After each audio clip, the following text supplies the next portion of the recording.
Hey there, everybody. Welcome. Thank you for clicking on the video. If you're new here, I hope that you'll please subscribe and comment and like and join us in all the fun of talking about these shows. I hope everyone's doing well today. I'm doing good. I got my first haircut in like 4 years, so I'm feeling a little like I love it, but it's so short. So I'm enjoying it. Pretty soon I'll dye it, and then I'll be back to normal. Anyways, I want to talk about 90 Day Fiance, Before the 90 Days, Season 6, Episode 14, Dirty Dancing. So I'm going to go ahead and start with Misha and Nicola. We start off this week, Nicola's singing. They're in a church. Misha's doing a rosary with like a white veil over her head. I don't know what that's about. Maybe someone could let me know. But they just keep on praying. He tells us that they have 5 days left together. And she's not happy after meeting his family 2 days ago. He says that they do this praying thing every day. And, he asks God for wisdom. He just thinks that he needs to do anything so Misha will accept his proposal. Because he doesn't want his relationship of 7 years and all that effort to fall down like a balloon. He's always got great, is it analogies? So anyway, 3 hours later, they're in the car and they're continuing the tour of the holiest of holy places. And they're headed to the Dead Sea. And this is the site of Sodom and Gomorrah. He's taken her to the sin city of Israel. And, he said God set it on fire. He tells her it was a sinful city. But, I knew that. And that's why it's the Dead Sea. And he also says that anywhere in the Dead Sea you can float. And, that's because of the salt, and it's the lowest place on earth. We see the view, and it is absolutely beautiful. You can see all the salt on the shore, and Misha sees that, and she wants to try and taste it. And he's like, no, don't do that. And she's like, why, And he's like, people walk here. And, of course she doesn't listen. And she tries it anyway. And she says that it reminds her of a really salty, nasty, dirty martini. And so, cool. She always does like the exact opposite of what he asked her to do. Like, don't change in the car, please. Immediately changes in the car. What was the other thing? There was a lot of things. She just does the opposite. Today he just wants them to rest and enjoy their time, and he thinks it'll be romantic. And he wants her to start to see that he's capable of being affectionate. And then he tells us that the mud from the Dead Sea has a lot of minerals that can heal your skin. And, this is the first time he's going to be putting mud on a woman, and he wants to show her that he's a romantic guy. He asks if he can put it on her, and she's like, yes, please. And immediately hates how he's doing it. You can just tell in her face. And she's like, is this the sexiest way to do the mud spreading? And he asks her why. And she's like, okay, I'm going to go on my stomach. She doesn't tell him why. Give him any instruction, nothing. And she's like, do it gentle, not like a caveman. And he doesn't know what caveman style means. And, the whole time she complains. And she tells him to try to not be a barbarian instead of saying how, he should do it. Or maybe she should have showed it on him first. Because he's never done this. She at least, I'm sure she's put lotion on her kids when they were little. She knows how to rub better, probably, She's had practice. So she tells us that she's really attracted to him with his like innocence, and he has this funniness about him, and he does everything with confidence, and she thinks that's really sexy. But, he's missing a golden opportunity here to make this moment more flirty and fun. I think he was doing the best he could with no experience. She says he's, putting mud on her like he's spackling a wall. I mean, I'm pretty sure every centimeter of her was covered, so there's that. He did an effective job. So then she starts, to do it on him, and she's trying to peek in his shorts, and, she wanted him to be that way. Like I said, she should have went first. She doesn't, think he's comfortable and doesn't know what to do. And then she's, rubbing him down. And then she asks him, well, do you want to put it on me again anywhere? Like, sexy? And he's like, I already put it on you everywhere. And she's like, yeah, that's not the right answer.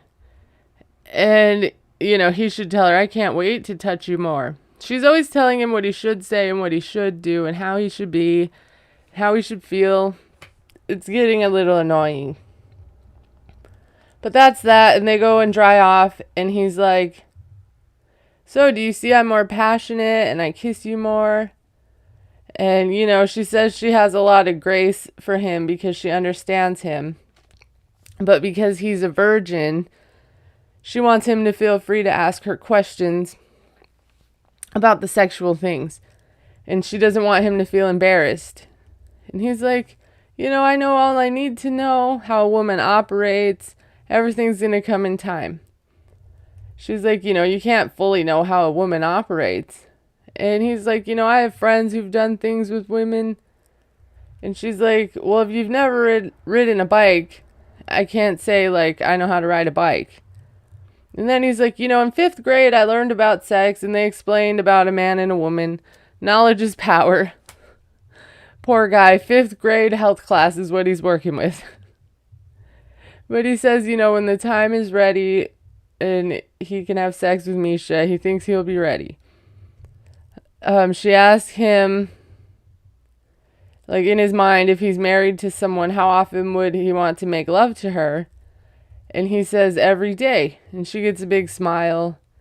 And he says he would because he knows that Misha would love it because she's a machine. So, they go to the beach. They get in the water. They're going to wash off the mud. And she's trying to be sexy, like, wash me, Nico. And that didn't happen. I think he picked her up and, threw her into the ocean. Then he says he's going to do a sexy striptease for her. And he does this little presentation of his body and, moves his hips a little. And she's like, where did you get the idea that dancing like that would turn on a woman? It's like she's just never happy. All she does is criticize, criticize, criticize. He tells her when he was young that he saw Dirty Dancing, and she's completely grossed out by that. And he's like, I'm trying to be sexy and you're ignoring me. He tells us he's trying to change for her to be more affectionate and sexy, and all she does is complain. So, I called that. And, she's looking for a reason that he's not good, and that bothers him. And I'm like, my, how the tables have turned. Because I'm completely on his side with this at this moment. I see exactly what he's saying. And her being this way is making him feel not good enough and insecure. Later, we are on stop 1897 of Trips Around the Holy Land, and we are headed to the Station of the Cross. Now, I know I joke about this, but I actually find this very interesting, and I enjoy seeing these places more so than I like to see the Jasmine Gino sex drama, right? So, stop 1897. It's the Pontius Pilate, whatever, court. And this is where Jesus was sentenced to death, apparently. And he says he's taking her to a very important place. And that they're going to go from where Jesus carried the cross to the place he was crucified and all of that stuff. So then they decide to rent a cross to carry down the same path that Jesus did. He's like, do you want to help me carry it? And she's like, I don't feel worthy, and they take the cross and they head down the path. It's partially uphill. She's like struggling a little bit. She doesn't know how Jesus did it. And I noticed that they're the only people doing this, so I don't think it's that popular of an activity. Let me know if you would want to try this. I would pass. I would just walk it, like everybody else maybe. So Misha tells us it's a beautiful moment, especially as a Catholic American. And then they make it to the 14th station, the place where Jesus's tomb is, and like where he was resurrected from. It's really beautiful. Obviously, like, it's decorated. There's a ton of people in there. And she tells us that this is a special moment because that their entire relationship is built upon faith and Christianity. So it's like a full circle moment. They're having... Oh, that was the end of that. That was where we ended. That was pretty cool. Let me know how you felt about the Jesus tour. And next time we see them, they're having coffee. Or they're going to order coffee. She gives him like what I think is her Starbucks secret menu order hack. And, he goes to get it for her. He tells us that he wants to propose since their time is close to ending. But he's just nervous she'll say yes. Because she has a lot of complaints about him not being affectionate and caring. He comes out with like this beautiful coffee. And he tells her, I had to wait for the coffee and the mozzarella. And she gets annoyed. And she's like, you can just do something from your heart. You don't have to keep tabs. And I'm pretty sure it started off with him being playful. Or him trying to get like a thank you. Like so he could hear nice words from his woman, right? He's telling her he's trying to adapt to her. Hugging her, holding her hand, kissing her. All of those are like check marks, points for him, right? Saying I love you, he gets double marks. But the thing is when he tells her he loves her, he doesn't hear it back from her. And she looks stunned, like taken aback, and she says it isn't true. He's like, yeah, in the Dead Sea I told you I loved you. You didn't say it back. And then they show us a clip of her doing that. He's like, I love you. And she's like, okay. And it was probably because she was annoyed with how he rubbed mud on her. But then he's like, in Jerusalem, I told you I love you. I gave you a kiss. They show that too. Now, I don't remember what they were arguing about in Jerusalem or anything. But it's not looking good on Misha here. But he tells her she always said it when they were on the phone. And talking about when they would get married and all that stuff. She's kind of a little speechless for a second. But says like the times when she hasn't said she loves him back, she didn't realize it. And if she's fallen short in that area, she apologizes.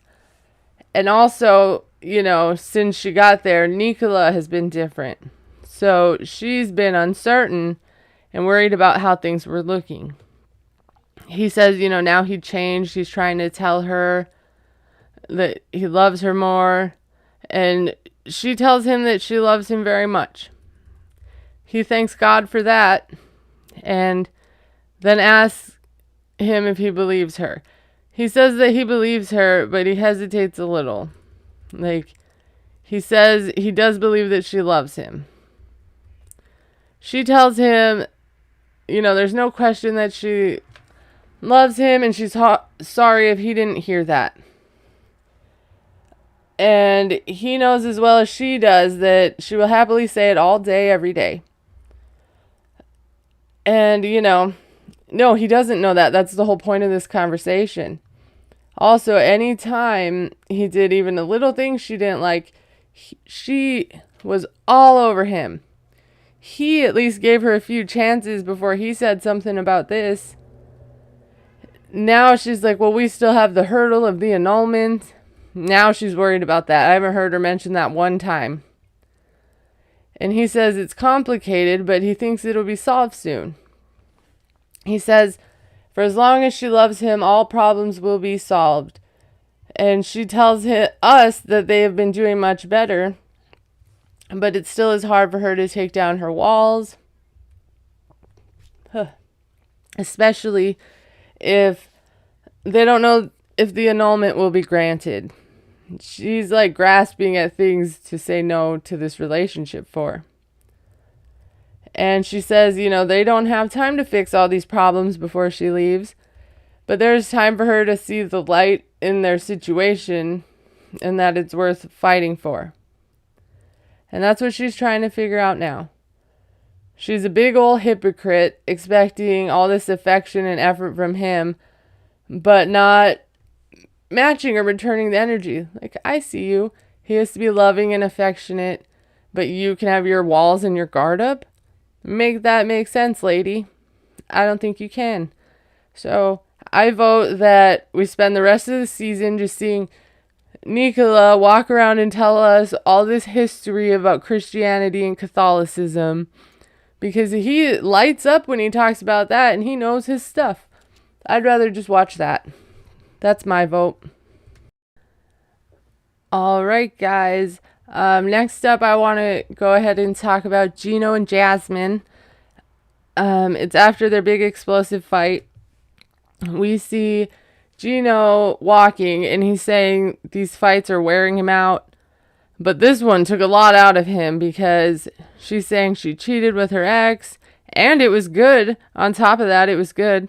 And he says she can't be like that. She can be like this at times and say awful things she doesn't mean, and that's what he's hoping for.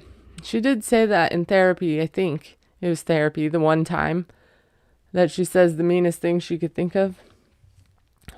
But he says he knows that if he doesn't try to work things out with her now, he'll regret it for the rest of his life.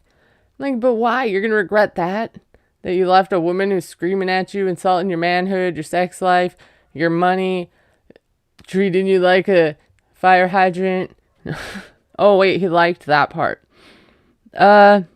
Anyway, he has a seat by her on the bench, and he says this isn't the way he wanted this trip to turn out. He doesn't think she should be yelling like she was about cheating on him, and he wants to know if it's true. And she says no. She said that because she's hurt, and she's hurt that he thinks that she isn't the most important person in his life. He tells her that being as important as his family before marriage is pretty important. But, it's not enough for her. And what I'm wondering is, he's like, is that true? And she's like, no. And then he just dropped it and was like, you're just as important as my family. What? I'd be like, let me see your phone then, lady. Give it to me now. You had something pulled up, right? Let's look. Let's check it out. But no, he just lets it go. So, whatever. She tells Gino that he's leaving tomorrow and they should just go their separate ways. And he's like, so you're saying you're giving up on this and, that's that. And she says, yeah. And he reminds her that she says this a lot and she isn't serious. And how is this different? And she said, she believed that they could make it work and she loves him and she wanted to believe that, but that's just not going to happen. She doesn't feel loved or appreciated or like it's worth it to leave her behind, to leave her life behind, to be with a person who doesn't love her apparently. She says all he does is complain about her and compare her to his family and throw it in her face that they're more important because she doesn't want to be equally important. And he's saying she will be after marriage, but that's not what she wants. What about her family? Are they more important to her than Gino? If he was like, I want to mean more to you than your mom who raises your kids because you're out here living, your best life. No, he doesn't. I want to be more important to you than your kids. He doesn't say that either. So, she tells us that she'll never love someone the way that she loves Gino, but he'll never prioritize her over his family because he doesn't see her as family because they're not married yet. So she tells him to get his things and that's it. And he can go and leave her alone. She's done with him and he can hate her, but he's going to thank her one day. And then she's like, walk away. And he says, if that's what she wants him to do, then he probably should. So then he leaves. She, got all the surgery and hair and makeup and stuff she needed, so she doesn't want him anymore. And he just doesn't want to go. And he says, he just doesn't want to, she doesn't seem to want to make amends, and they're just not getting anywhere. And now he's wondering how much she really loves him. She loves him as much as you're willing to give her, Gino. She wants everything, your lifeblood, your soul, your hat. She doesn't want to give you proper equipment. You tell me. But, they're going to end up back together. We all know it. This is what they do. That's their toxic pattern. And I guess they deserve each other if they continue after she would say such awful things to him. I'm just sick of them already. Next up, let's talk about David and Sheila. We see them. They're at the resort, and David just starts clapping away. She says, yes, honeybee. And he claps again, like, are you ready to go? So that must mean hurry up, lady, or something like that. He says it's their first full day of a romantic getaway, and he hopes that after their conversation yesterday, Sheila keeps practicing signing. They're going to go out on a boat tour, and they get to go snorkeling, and they get to see the, fish and turtles that this place is famous for. He also says that he hopes, that they have fun because tonight is his last chance to propose before he goes home. She's singing to him. She's saying she's excited to... Oh, she's singing. She's signing to him and saying she's excited to swim, but, not too deep because she's scared. And she asks if he's scared, and he says no. And he's just looking at her like she's so adorable trying to sign. And she is. He says that he knows she isn't signing perfect, but he's thankful that she's trying. And he tells her that she's doing really good at it. And she tells him, it's because they've been doing that instead of texting. He tells her it's good to know and that, this is why they shouldn't text all the time. Then she tells us, she's shy to sign because she can't do it well and she doesn't want to be wrong, but she wants to show David how well she can sign, and she wishes that she was just more confident from the start. They get to the island, they go snorkeling. They take the sound away during most of the instruction, so David probably has no idea what he's doing because they immediately get in there and they see the turtles. And you guys, I love turtles so much.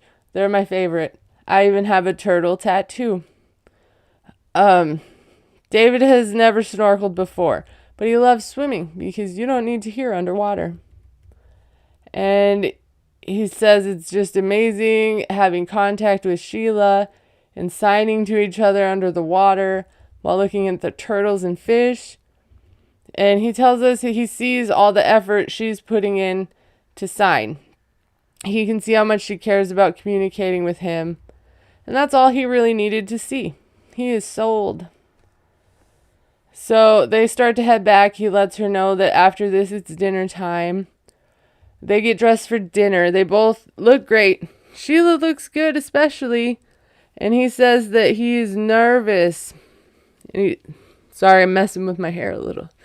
David's nervous. And he's trying to keep it together. As he's ready, he's going to ask her to marry him. And he's just nervous that she'll say yes. He finally found true love and he believes in their relationship. And he hopes that she does too. They sit and the table is just beautiful. It's like white. There's like little flower petals everywhere.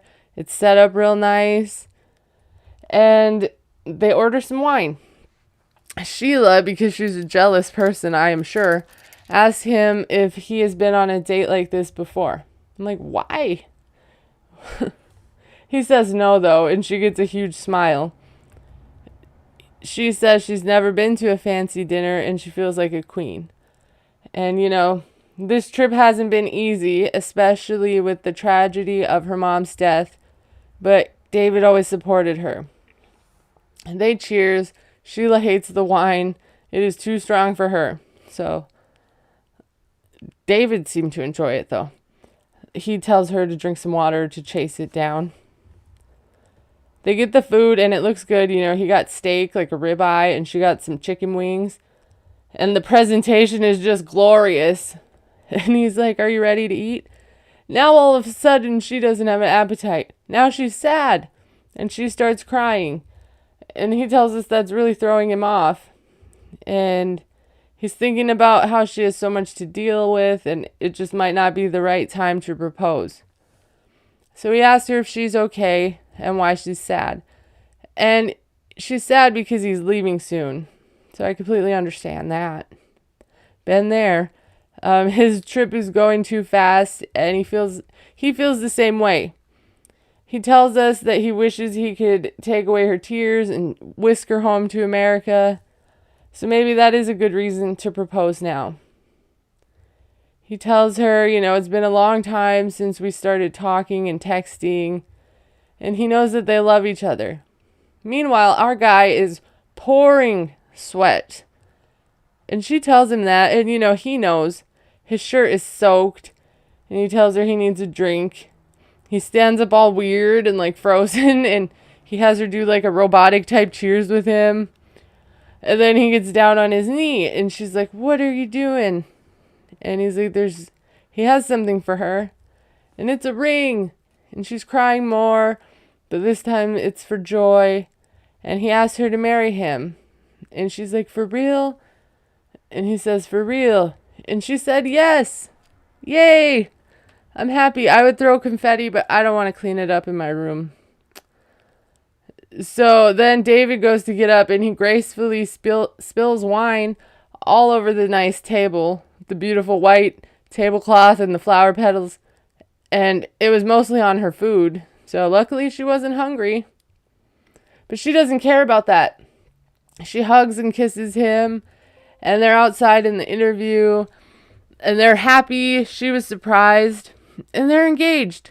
She likes the ring, and they kiss more, and he just sweeps her off her feet, and he carries her away, and he tosses her into the bed, and he shuts the curtains on us. And I'm glad they did. I don't know why they don't do that more often.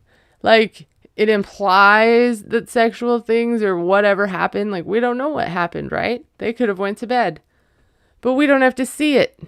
We don't have to be traumatized. And I appreciate that.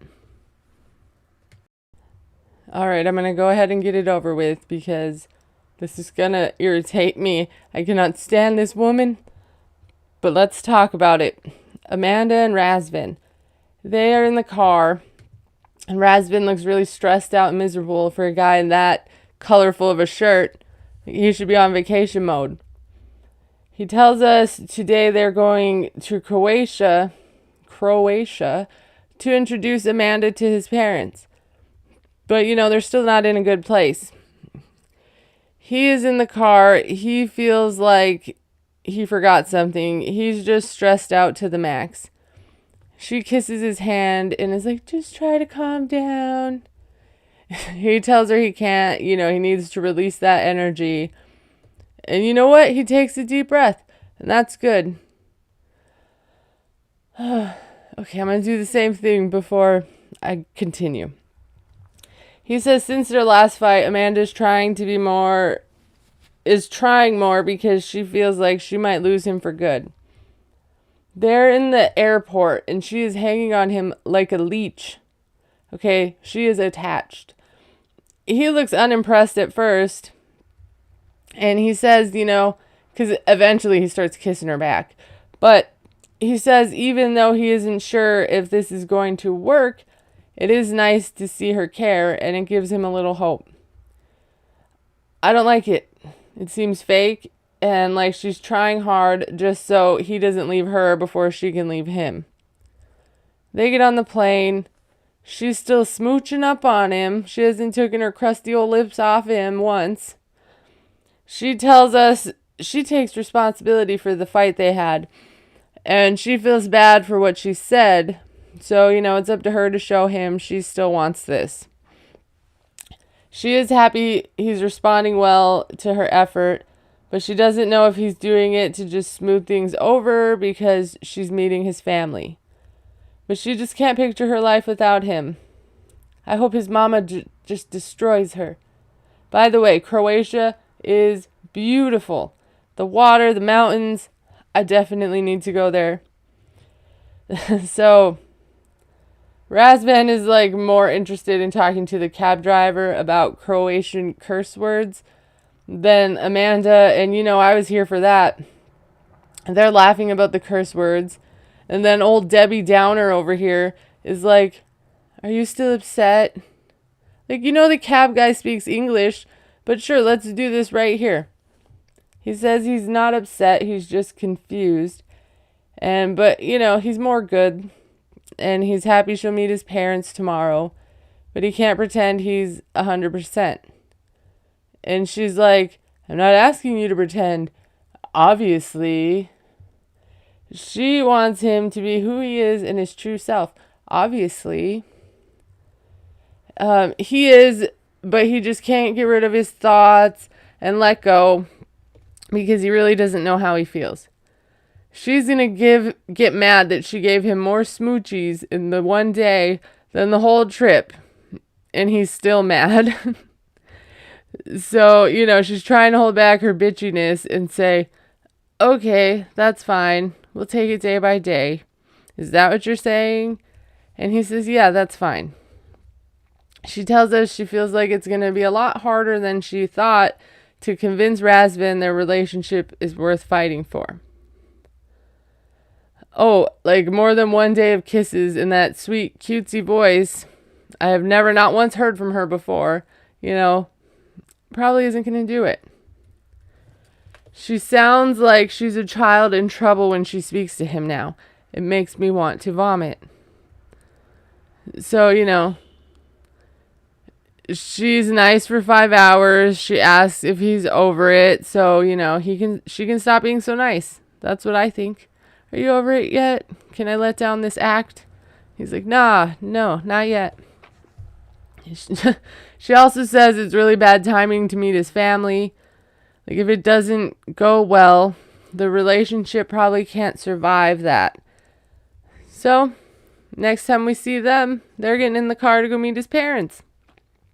She's getting more nervous by the second. Her palms are sweating. He tells us that she's going to meet his parents and brother, and he's nervous because they're just not in a great place. But he still feels hopeful that things, can get better. So he hopes that Amanda tries to make a good impression. She asks why he's nervous, and he says he hasn't brought a woman home for a long time. She's the first one since his ex-wife. And he said that he told himself for a long time he wouldn't bring someone else. And she's like, "Oh, so if things go bad, they won't know about it?" And he says, "Yeah." And she's like, "Oh, so you don't think things are going to go bad?" And he says he wants things to go good. She tells us Razvan says his ex and mom didn't get along at all, so she's wondering why and what she did to make the mom not like her. She also knows they're not in a great place right now. She doesn't want his mom or dad to feel the tension and think she isn't right for him. They arrive, they're greeted with hugs. They have a meal ready and it looks scrumptious. Everyone sits down and they start with the small talk. Amanda asks him to ask the mom if she needs help with anything.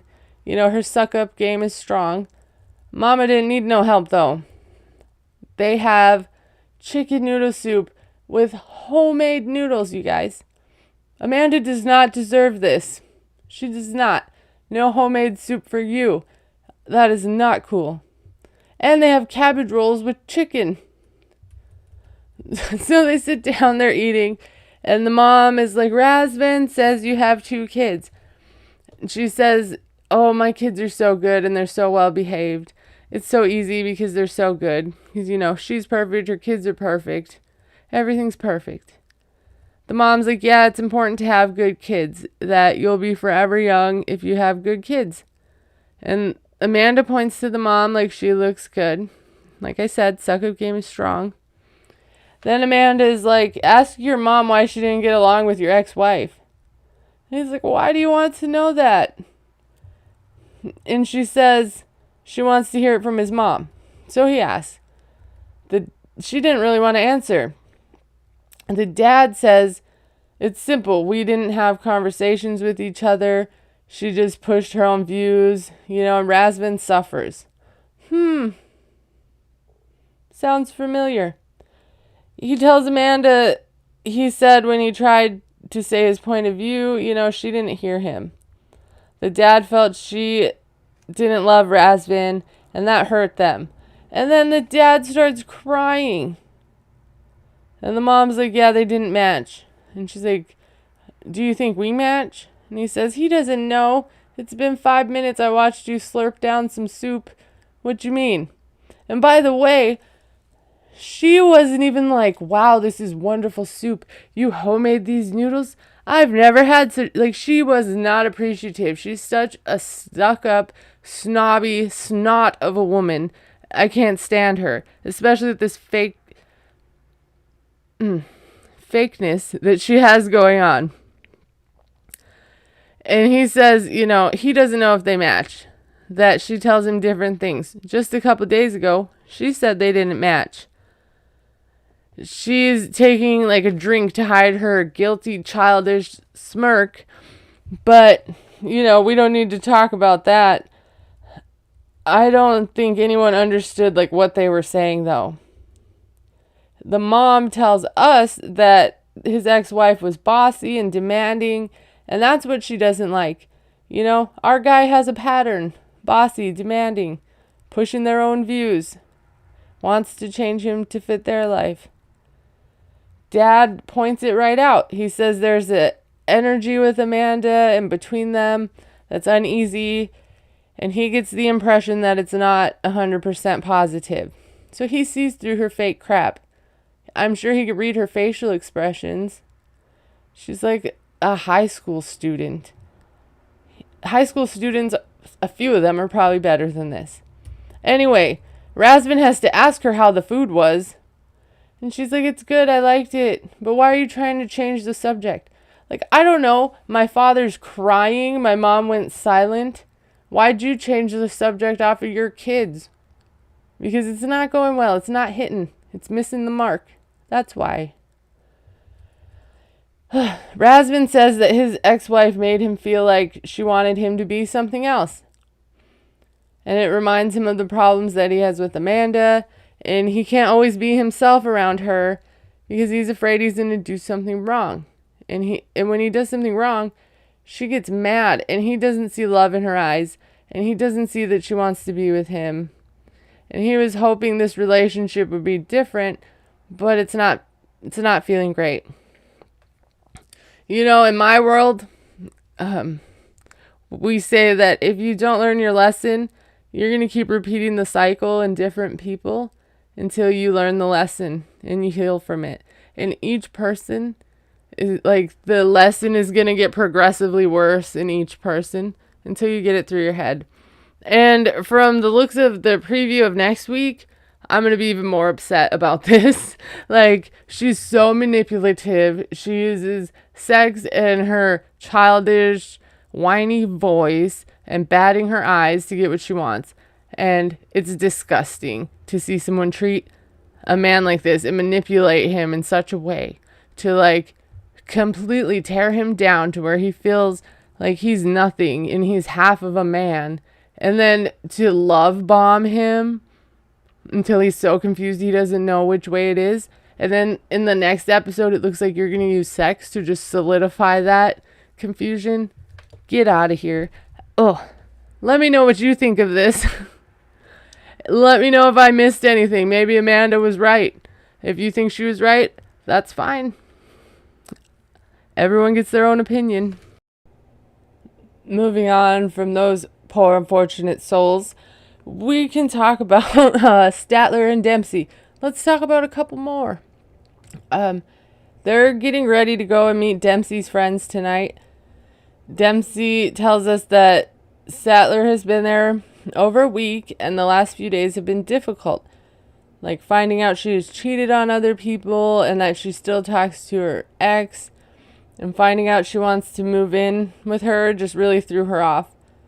But she feels like they're on the same page now, and she wants Statler to be a big part of her life. And one of the biggest parts of her life would be getting to know her friends. They get in some kind of taxi bus, and Statler saying she's excited for a fun night out with British people.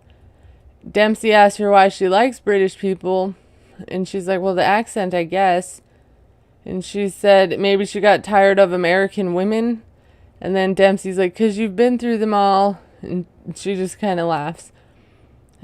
She says that she's feeling anxious meeting friends because it's like walking into a war because you have to fight for acceptance.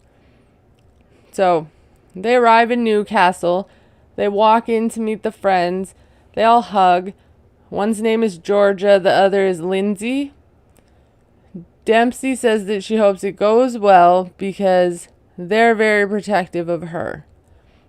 You know, everyone in her life is protective of her, which is great. She's got good people. She thinks that they're going to want to know all the details of their relationship. They sit down, they have drinks. She tells them she's from Texas. They ask what they've been doing since she got there. And Statler's like, yeah, I got to meet her dad. And they say it was nice and good, and they have an awkward laugh. And then they're like, well, Dempsey, what are you doing for your birthday? And Statler says that she hasn't told her yet. It was going to be a surprise, but she's taking her to Edinburgh. And they laugh. I said it like Statler did because I can't pronounce it the proper way. But they laugh about it, and Dempsey is surprised, but in a good way. They say that it's in Scotland, and Statler has never been there before. They ask what they're doing, and Statler says she's planned everything, and it mostly involves sex. Of course it does. And they all laugh, and she's like, yeah, the only thing I'm good at is sex. And they ask why, and she's like, 'cause I've had a lot of it. And they're a little stunned and say, okay, so you're very open then. And she's like, yeah, I'm very open sexually. In a group setting, you know, a sex party, a sex club. Do it as many places as you can. And the friends are like, when she was talking about that, they couldn't believe it. They aren't judging, but maybe it's an American thing. Like, no, don't put that on all of us. That's a Statler thing. I would never meet my boyfriend's friends and be like, oh yeah, I'm really good at sex. I'll do it anywhere. And in fact, I thought this was a sex club. What are we doing? Never. It's not an American thing. They find out that they were speaking for 7 months before Statler came to visit Dempsey. And they ask how that works because they struggle dating someone a few miles away. Statler says it's overwhelming. And Dempsey's like, yeah, now she was wanting to move in with me. They ask if they've talked about it before she came, and they didn't. Dempsey says she thinks it was meant to be like a cute Valentine's Day thing where she told her lease was ending and then she would just move in with her. Statler says that's a typical lesbian move. Like, I don't think she should speak for everyone. And she's just shoveling her foot in her mouth this whole time. Like, it's not a lesbian move. It's you and your anxious attachment and your codependency. That's what it is. It's not a lesbian thing. Sorry to all the lesbians who had to hear that. I bet you were shocked. So they ask if she wanted to move to England anyway, and she's like, no, it's miserable here and cold, and I don't want to be here, but for her I will. Statler says she feels awkward and nervous, and when she's nervous, she basically just says whatever she thinks, and that's not on purpose, and we could definitely see that. But she knows she's making herself look bad, and she's embarrassed. And then she's like, oh, I gotta go use the toilet. It's number one, not number two. Not that anyone needed to know that. I'm like, oh my gosh, just go. It's okay. So Dempsey's like, do you think she's awkward or all right? And they say a bit of both. They ask Dempsey what she thinks, and she's like, she's really nice, and she looks out for me in a lot of ways, and the friends are just concerned that she wants to move in right away. And they even suggest the same thing that Dempsey did. Like, why doesn't she just move here, live close to you, or even a different city, and you guys can date? And, they tell her that she's very independent and that Statler seems very dependent. And Dempsey says she does sometimes question if they're compatible. And she's a lot more sexually reserved than Statler, and her codependency worries her. Dempsey likes to be alone and doesn't think that she would be happy feeling suffocated. And there's just a lot of red flags there, and she needs to be careful. So next time we see them, the girls are packing for Scotland. Statler tells us that it's a surprise birthday trip, and Dempsey has no idea where they're staying or anything else. Dempsey is already packed and has a lot of hats, and Statler's having a hard time focusing on packing. Pretty soon, Statler's asking for window cleaner for the mirror. She's like, what do you need that for? We need to pack. She says she knows it didn't go well with her friends, and that's a lot of pressure, and pressure really gets the old ADHD going for her. She says her time with Dempsey is coming to an end soon, and she's been putting pressure on her to move quickly. So this is her last chance to prove to her that she can live in the moment. You're trying to manipulate her into thinking we'll go on trips if I'm here. Look at me. You chose this. We'll get more into that in a minute. They're in the car. They're talking about, being on the wrong side of the road, and everything freaks out Statler. And Dempsey's telling us, she's looking forward to quality time with no distractions. But she is thinking about the conversation with her friends. She is anxious. Statler can be intense in situations, and she doesn't want either of them to be in a toxic relationship. She tells Statler, I talked to my friends. They want to see you again. And she's like, yeah, that would be nice, because she feels like she made an ass of herself with all her word vomit. And she tells her that they did say she could be codependent. And Statler gets a little defensive and is like, yeah, I'm clingy, but maybe that's not a horrible thing. She wants her person next to her all the time and wants to move quickly. Maybe it's a love language, but, at least she isn't lying to herself. And if you look up the definition of codependence, she doesn't see a problem. So we're going to look up the definition of codependence, because it's a buzzword people use wrong a lot, I think. It's one of those things that is a therapy term. So codependent is characterized by excessive emotional or physical reliance on a partner, typically the one who requires support on account of an illness or addiction. A person with an excessive emotional or psychological reliance on a partner, typically one who requires support on account of an illness or addiction. A person who is codependent will plan their entire life around pleasing the other person or the enabler. In its simplest terms, a codependent relationship is when one partner needs the other partner, who in turn needs to be needed. So for her to be in a codependent relationship, that's going to work. It's I'm a fixer and I'm a helper and I want to do everything. And the other person's like, I need help. I need fixing. That's what it is. So she has codependent tendencies, but she's not in a codependent like relationship or anything, because Dempsey isn't that way. So that being said, Statler's still hoping they'll move in together so she doesn't need like these extra voices of her friends telling her she's moving too quickly. So Dempsey doesn't need a voice of reason. She just needs to listen to me, and I can convince her, and I can plan this trip and manipulate her into wanting me to stay forever. Like, you're not doing this out of the kindness of your heart. You're not doing this for her birthday specifically. You're doing it with the intent of love bombing her into thinking, if I live here, it'll be like this all the time.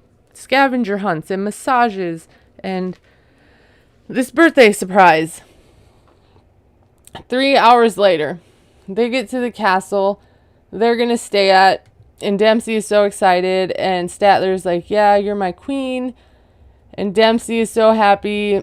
She can't believe that she rented a full castle for her birthday. And she says all these staircases are like circular and they just keep going up. And the living room is bigger than her entire trailer. And it's magical. It feels like a dream. They get shown to their room because I think they have like a butler or something. And Statler has never seen Dempsey so happy. And she's such an amazing, beautiful person. And she deserves to feel like a queen tonight. They get a bubble bath ready. And Dempsey tells her that she thinks they bring out the best in each other. And she just thinks they're still learning about each other. Statler says everything she's learning so far is good, and Dempsey too. Dempsey's so happy in this moment, and she thought about it, and she just thinks when Statler has fallen for somebody, she puts literally everything into the relationship. And she makes her feel secure and safe and happy and complete. And she thinks maybe she shouldn't push away the happily ever after she always wanted. So she's starting to drink the Statler Kool-Aid. I'm a little worried for her because it's easy to get swept up in all this like love bomby behavior. So let me know what you guys thought about that. How'd you think Statler's meetup with the friends went? Yikes. I was expecting more drama, honestly, but okay. All right, everybody. Thank you if you've made it this long. Don't forget to like and subscribe if you haven't done that already. And make sure you let me know what you think. I'm going to go ahead and round it off and end up here with Christian and Cleo. They are getting ready for Thanksgiving. And she's asking him about making the corn creamy. And he's like, babe, I can make rice and chicken. So she's like, I thought you liked cooking. And he says when he has to. But he does not cook well. And that's why he's relying on her. So Christian's going to be the assistant. She asks him what normally happens when the food is being cooked. And he says, sip whiskey and talk smack. So Christian's the drunk uncle. Most people watch football. That would be my answer. Football and, chatting and mingling, having snackies, finger food. But no, whiskey and talk smack. That's what happens at Christian's house. Also, I don't know what I just saw him doing to that turkey, but I'm traumatized. He's asked her if she's jealous of the turkey, and he tells her he doesn't have feelings for it. And then the passive aggression comes out, and she's like, are you sure you don't want to ask it over for a Thanksgiving dinner and stay and form a connection and offer him drinks? And he says, no, Cleo's the only bird he needs. She tells us that she's still shocked that he invited a woman over for their Thanksgiving dinner. But luckily, she has other plans and she isn't coming. So he didn't even have to uninvite her. He didn't even tell her she couldn't come. She changed her mind. She says she wishes he would recognize that chatting to random women in a bar makes her feel insecure. So then he brings up that Jane is coming over and asks if he should be nervous that she might not give him a second chance. I mean, like, probably. Cleo says, of course, she probably didn't have the best first impression of him or them as a couple. And he says he'll be on his best behavior today. Later, Jane arrives. Cleo got all dressed up for Thanksgiving. I think it's cute. It's like this pink dress with flowers, and it's like, I don't know what it's called. It is not my style, but she looked cute. Christian's also all dressed up, so he must have told her people dress fancy for Thanksgiving. Everyone is different. Sometimes my family wears pajamas. It depends who's coming. So she walks in, Jane and Cleo walk in, and Christian is just too much. He's like, hi, happy Thanksgiving. And he's trying real hard to be excited. And Jane's like, hey, I brought wine and cheese. And he's like, thank God for this. I'm going to go pour a glass immediately. He tells us that she has a bad impression of him, but he's hoping he can change her mind. He doesn't want her poisoning Cleo's mind about him. He's been talking to Statler, I think. Doesn't want her poisoning Cleo's mind or, pointing out the red flags. He wants to manipulate them both, I think. He says that if he goes home and Jane just tells her to leave him because he's a manipulator and a gaslighter and a dick, if that's all she hears, that's going to sour the relationship. It's like, well, don't be a manipulator or a gaslighter or a dick. How about doing that? They say cheers, and he thanks Jane for coming. Cleo says if you cheers, you have to look each other in the eye. That's the Italian way. Jane says it's the European way, too. I'm definitely learning a lot about different cheers around the world lately on these shows, so I'm here for that. He says he looks at the glass to make sure he doesn't break them or miss something. Cleo's like, you smash the glass? And he's like, well, when you're really drunk, you just smash it in there. And Jane, they all look at him like, okay. Jane says the first time that she met him, her impression was hostile, controlling, and aggressive. And he tends to try to make Cleo believe his beliefs, and he blames her. And he just wants to be right and have the last word. I mean, she observed the same things I did. She says Cleo is smitten and likes him, so she's trying to have an open mind for Thanksgiving. And, that's what we all do for Thanksgiving, to be honest. He's cutting the turkey breast. They start eating. Jane is asking if Thanksgiving is usually big. He says, it is in his family. Like about 20 people come over. And she's like, oh, this is small for Thanksgiving, I guess. And it's the smallest one he's ever had. Cleo is like, well, he did invite someone last night. And he says he did. And Jane is like, you don't know anybody here. And he says that Cleo was in class, so he went to a pub, talked to an American lady, and invited her. Fortunately or unfortunately, but she was going back to Belgium. She couldn't come. Jane's like, did you meet any guys at the bar? Good question. He says, no, not really. She was the only lone person there, so I figured I would talk to her. Cleo says, well, so far she's only sees him start conversations with women. But he says he does start conversations with guys. He's smiling. He's got peas on his spoon. He's looking back and forth at them. It's ambush time. He says, of course I do, but women are half the people on the planet. And Cleo says they just happen to be the half that he talks to so far. He's like, yeah, that's just a coincidence. Jane looks completely unimpressed. Cleo gets up to get wine. Christian's like, here I am trying to make a good impression to a friend who already doesn't like him. And she felt the need to bring up something that makes him look bad. Even though he already talked about it and he doesn't feel he did anything wrong. He's only right about the part that she should have had another conversation that it bothered her before bringing her friend into it, because they had all day cooking and all of that. And as soon as Jane came around, she's like, guess what he did? When it's really none of her business.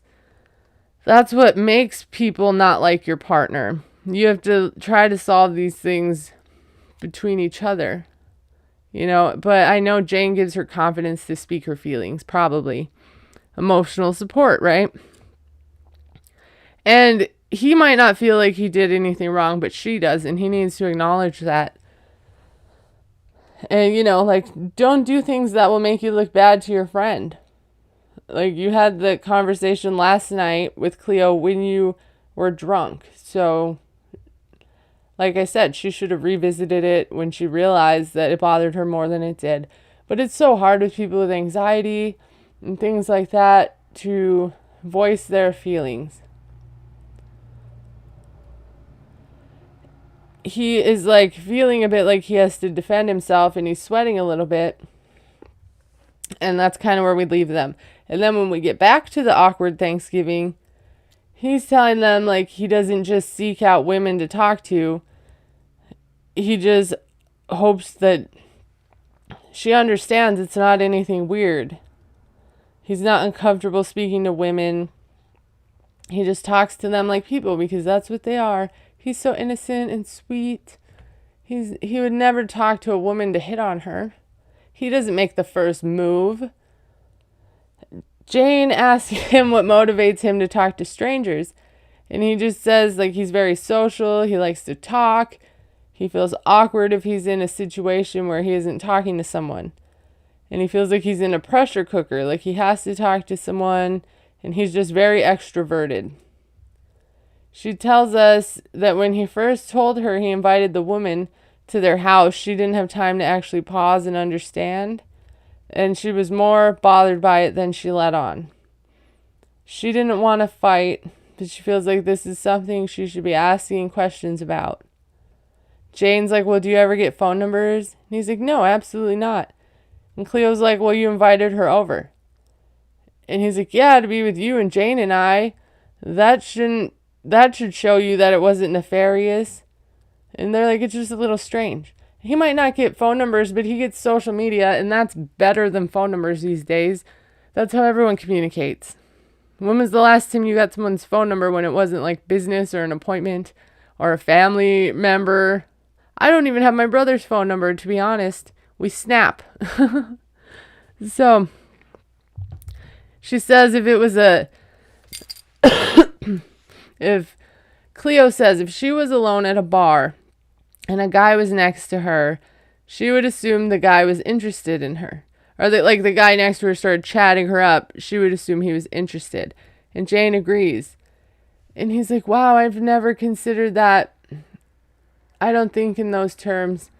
And he hates feeling like he's doing something wrong, by just being himself. Because he's the victim and he's innocent and he's so oblivious and so naive to how the world works and bar etiquette. He's just a friendly guy. Cleo tells him she isn't uncomfortable with him having female friends, like if they're long term. But he saw a lonely girl at a bar and went and sat next to her. And that would be like crossing a line for her. And he just feels icky now. Like either she trusts him or doesn't. And it would take work for him to be like, she doesn't appreciate me talking to strangers. Or,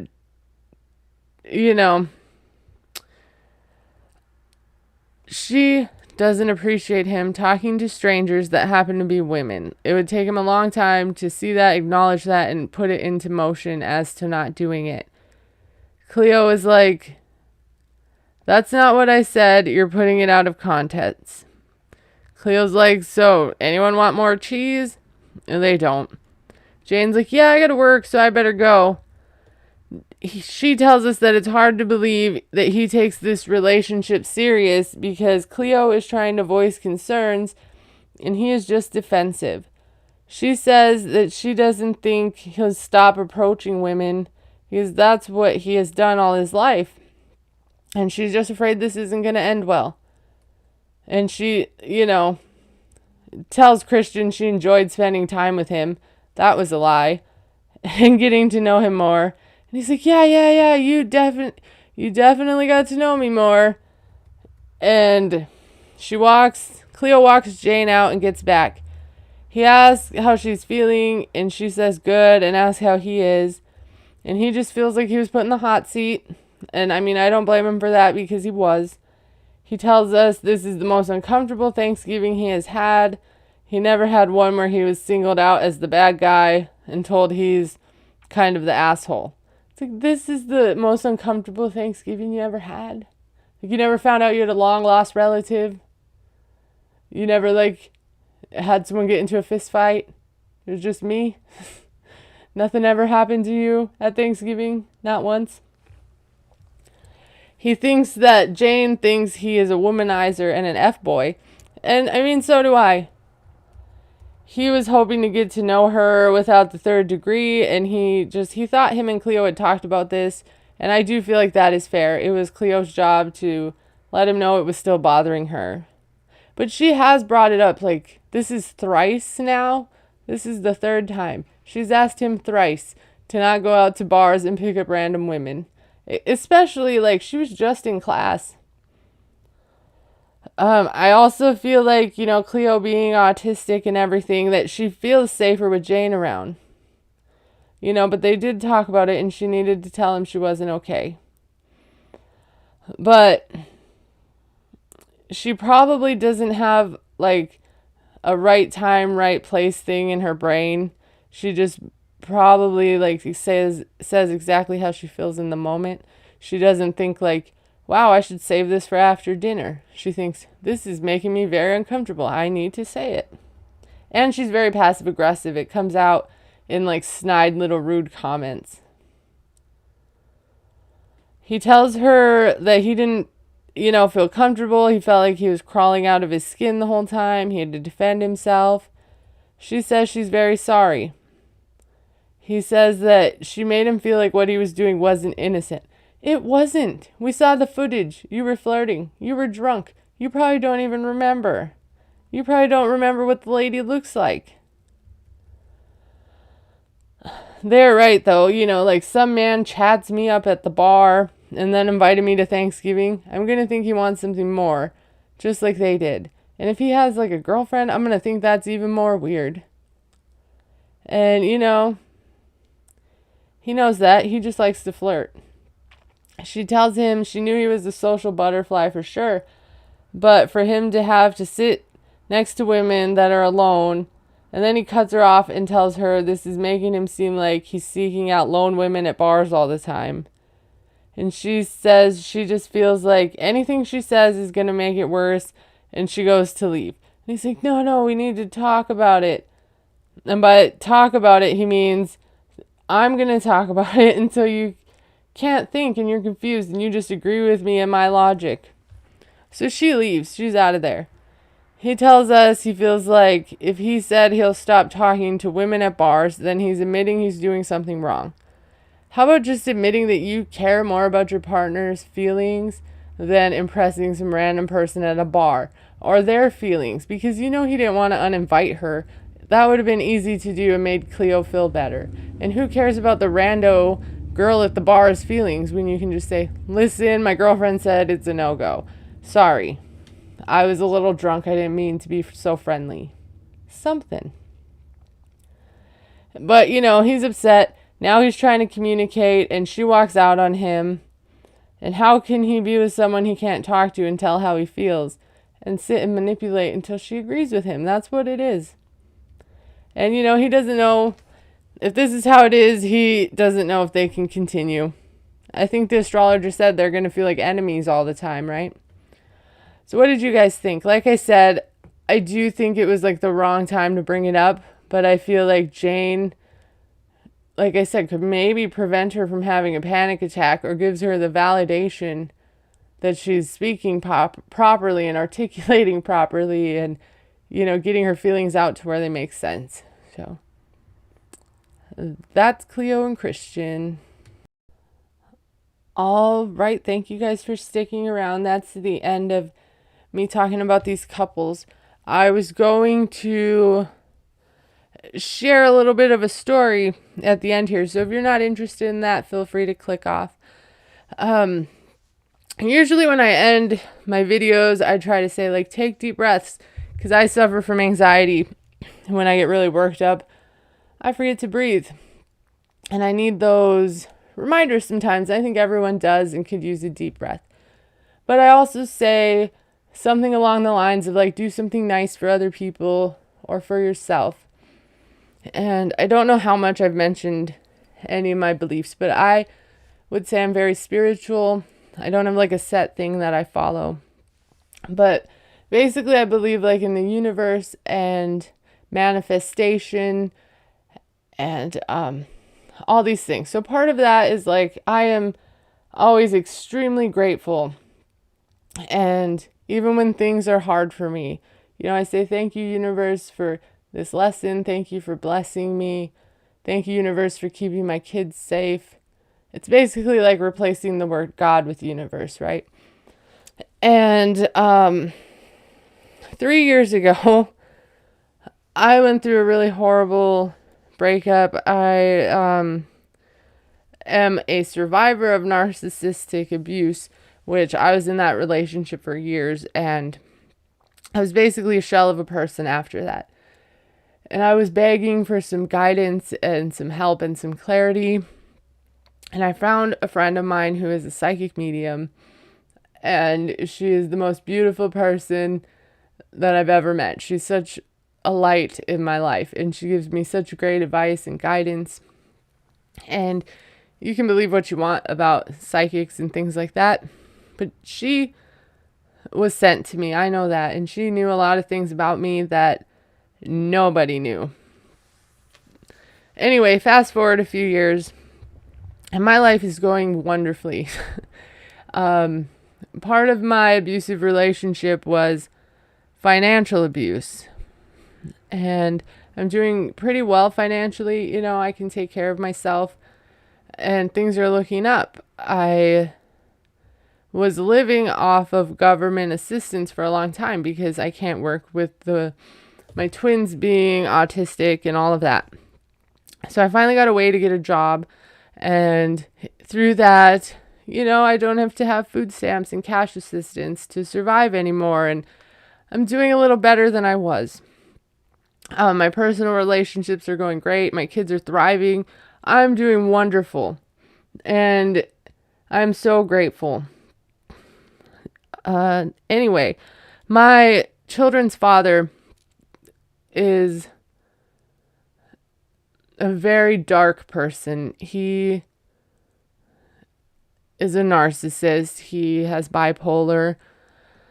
He was extremely verbally abusive to me. He would constantly tell me I was dense. He would throw things, kick things, scare my kids. It was a mess. Maybe I could do something about narcissistic abuse in a different thing. I don't want to get too into it, but he was an awful person. Meanwhile, I was home. I'm taking care of these kids, and he was cheating on me. And one day, right when they shut down the restaurants for the pandemic where I live, he just came home and moved. Actually, he had this story for 2 weeks that his dad was dying.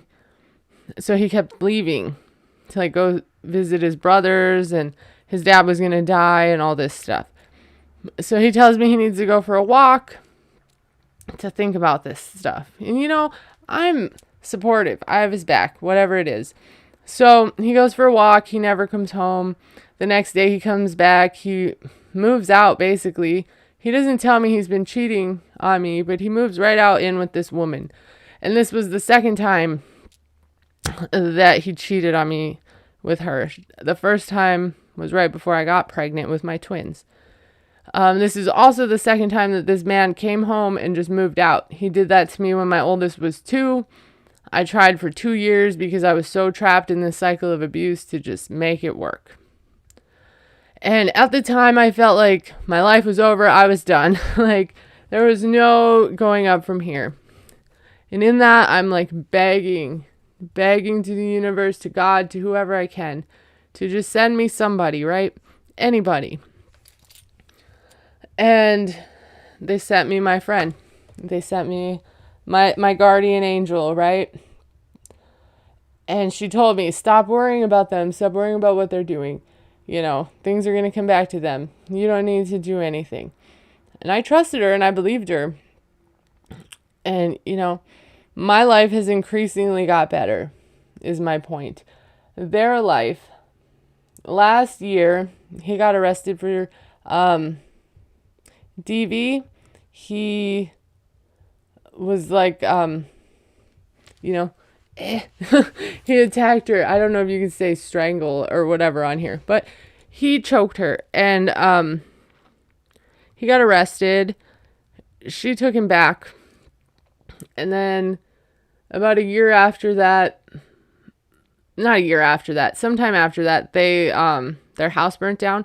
And like she has a daughter, he has a kid with her, because immediately after he left me, he like got her pregnant and they got married.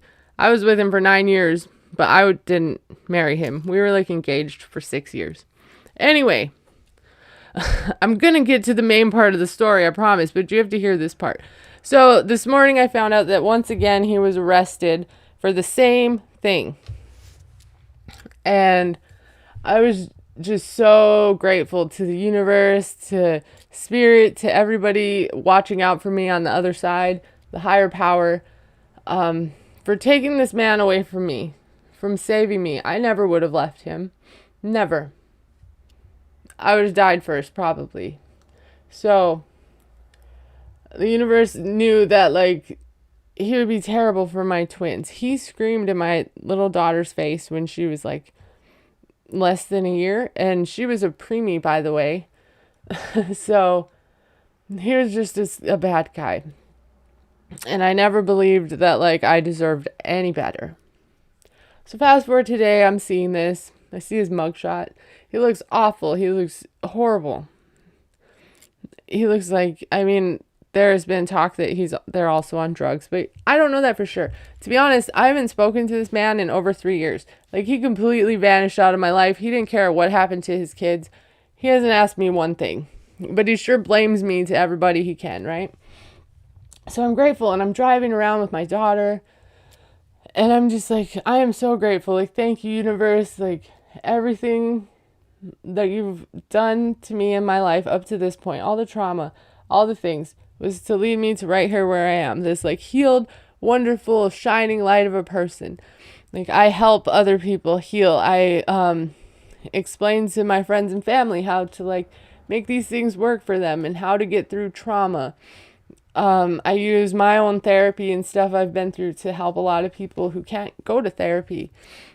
I try to spread as much light in this world as I can, which is why I end my videos that way. So I'm driving around and I'm telling the universe, thank you. I'm so grateful. I'm financially stable. My kids are doing wonderful. Everything else in my life is going great. I'm brave enough to do this. I have people who care about me on here, who want to hear my opinions. And I'm grateful. And I live in a kind of small town. So I'm driving to Walmart to do my grocery pickup. And I see this lady on the, like, corner there with 2 little boys. And I'm like, okay. I was thinking, you know, I have this money in my wallet that I'm saving for a tattoo I have in November. But, like, I'm okay. Like, I can replace $20, right?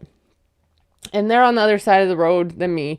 So I'm like, okay, I'm just going to go pick up my groceries. And I'm like, those poor kids are, like, sitting out there. Like, I should stop. Like, there's not a McDonald's here, like, in the area I was.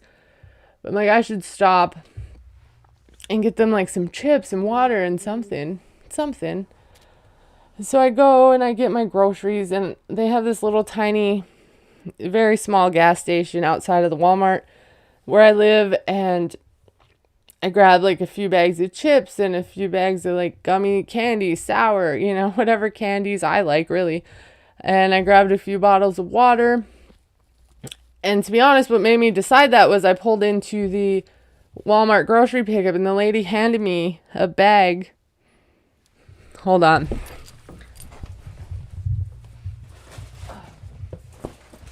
sorry. She handed me this bag. And it was full of little samples of things. It had shampoo and it had baby wipes. And I went through it and I took out all the things that I thought this woman could use. And that's what really solidified that I was going to the gas station. So then I get the stuff and I go and I pull up to her and I hand her the bag of food. And she's like, thank you for buying me food. Like, she didn't know what to say. And I hand her $20. And she's just kind of like taken aback, I think. And I told her, she told me, you know, she's from San Antonio. She's stranded here. If you don't know, I live in Minnesota. It's pretty far from San Antonio. And she just looks like, you know, like they're homeless. And these poor little boys are there. And all I can think about is how good of a mom she is.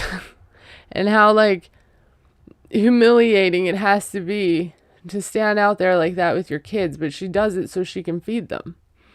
And they're safe. They're fine. You know, I mean, they're not in the best conditions. But she's doing what she has to. I don't know that I would be brave enough to stand out there with a sign begging for help.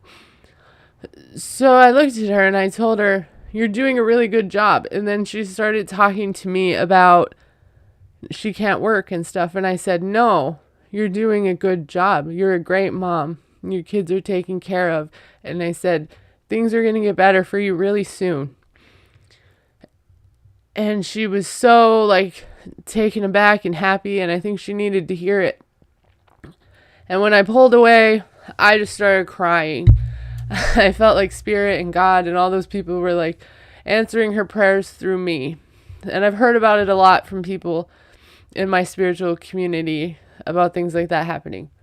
And it was just a beautiful moment. And I wanted to share it with you guys because little things like that can make a big difference.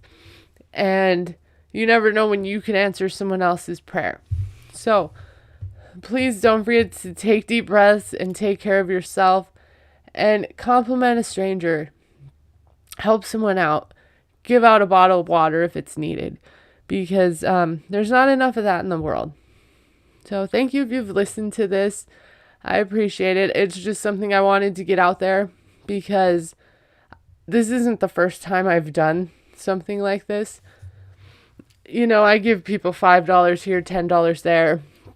Normally I'll have my son do it to teach him. But this time was just so moving, and I've never been brought to tears. And I just felt like that woman needed to hear that she is doing a good job, and it's going to be okay. And I want you guys to know that you're doing a good job too. And it's definitely going to be okay. And I hope to see you here in a couple days.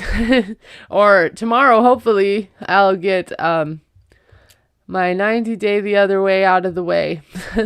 And hopefully this weekend I can get some more things done. Anyway, thanks for listening to me. Thanks for letting me get that off my chest. I appreciate you all. And I hope you have a great night. Bye.